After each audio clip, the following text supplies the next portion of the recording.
ग्राम प्रधान चुनाव 2026 पूरी जानकारी। उत्तर प्रदेश में ग्राम प्रधान चुनाव लोकतांत्रिक व्यवस्था की सबसे पहली सीढ़ी है। इस चुनाव के जरिए गांव का मुखिया चुना जाता है। अब जानते हैं कि ग्राम प्रधान चुनाव कौन लड़ सकता है और पूरी प्रक्रिया क्या होती है। ग्राम प्रधान चुनाव 2026 पूरी जानकारी। उत्तर प्रदेश में ग्राम प्रधान चुनाव लोकतांत्रिक व्यवस्था की सबसे पहली सीढ़ी है। इस चुनाव के जरिए गांव का मुखिया चुना जाता है। अब जानते हैं कि ग्राम प्रधान चुनाव कौन लड़ सकता है और पूरी प्रक्रिया क्या होती है। कोई भी सरकारी कर्मचारी ग्राम प्रधान चुनाव नहीं लड़ सकता। अगर कोई सरकारी नौकरी में है तो पहले उसे इस्तीफा देना होगा। किसी गंभीर अपराध में 2 साल या उससे अधिक की सजा पाने वाला व्यक्ति यह चुनाव नहीं लड़ सकता। अगर किसी व्यक्ति को कोर्ट ने दिवालिया या मानसिक रूप से अक्षम घोषित किया है तो वह भी अयोग्य होता है।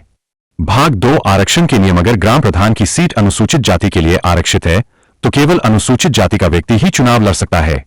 अगर सीट अनुसूचित जनजाति के लिए आरक्षित है तो केवल ओबीसी वर्ग का व्यक्ति ही चुनाव लड़ सकता है। अगर सीट महिला के लिए आरक्षित है तो सिर्फ महिला उम्मीदवार ही चुनाव लड़ सकती है। सामान्य सीट पर पुरुष और महिला दोनों चुनाव लड़ सकते हैं। भाग 3 नामांकन की प्रक्रिया। सबसे पहले चुनाव आयोग द्वारा चुनाव की तारीख घोषित की जाती है। इसके बाद नामांकन पत्र भरे जाते हैं। नामांकन पत्र के साथ आधार कार्ड, वोटर आईडी, जाति प्रमाण पत्र और शपथ पत्र लगाया जाता है। नामांकन पत्र निर्धारित तारीख तक जमा करना अनिवार्य होता है। अगर कागजों में गलती होती है तो नामांकन रद्द भी हो सकता है। भाग 4 चुनाव प्रचार। नामांकन स्वीकृत होने के बाद उम्मीदवार प्रचार शुरू करता है। ग्राम प्रधान चुनाव में अधिकतम खर्च सीमा लगभग 1,25,000 रुपए होती है। इससे ज्यादा खर्च करना कानूनन अपराध है। उत्तर प्रदेश देश का सबसे बड़ा राज्य है, जनसंख्या में भी और राजनीतिक प्रभाव में भी। ऐसे राज्य में होने वाले पंचायत चुनाव केवल स्थानीय निकाय का चुनाव नहीं होते, बल्कि वे राज्य की राजनीति, प्रशासनिक दिशा और भविष्य के बड़े चुनावों की नींव माने जाते हैं।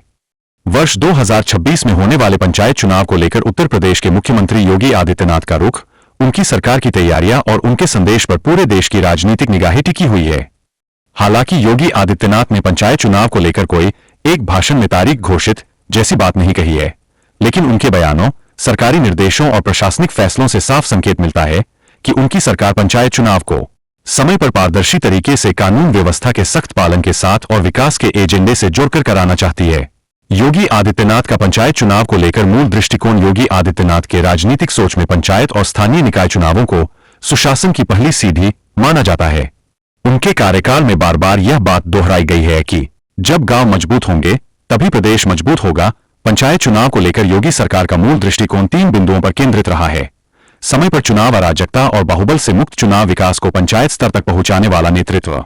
क्या योगी आदित्यनाथ ने पंचायत चुनाव 2026 पर सीधा बयान दिया है?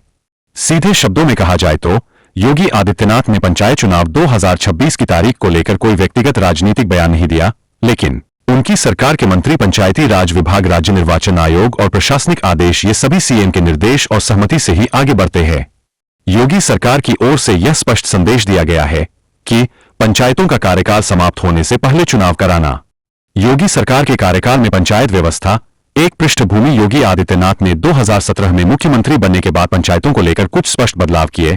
एक, प्रशासनिक सख्ती, ग्राम प्रधानों और पंचायत सचिवों पर भ्रष्टाचार के मामलों में कार्रवाई, फर्जी विकास योजनाओं का पंचायत से जुड़ाव, हर घर नल शौचालय, प्रधानमंत्री आवास, ग्राम सड़क योजना। इन योजनाओं का क्रियान्वयन पंचायत स्तर पर हुआ, जिससे ग्राम प्रधान और पंचायत प्रतिनिधियों की भूमिका और मजबूत हुई।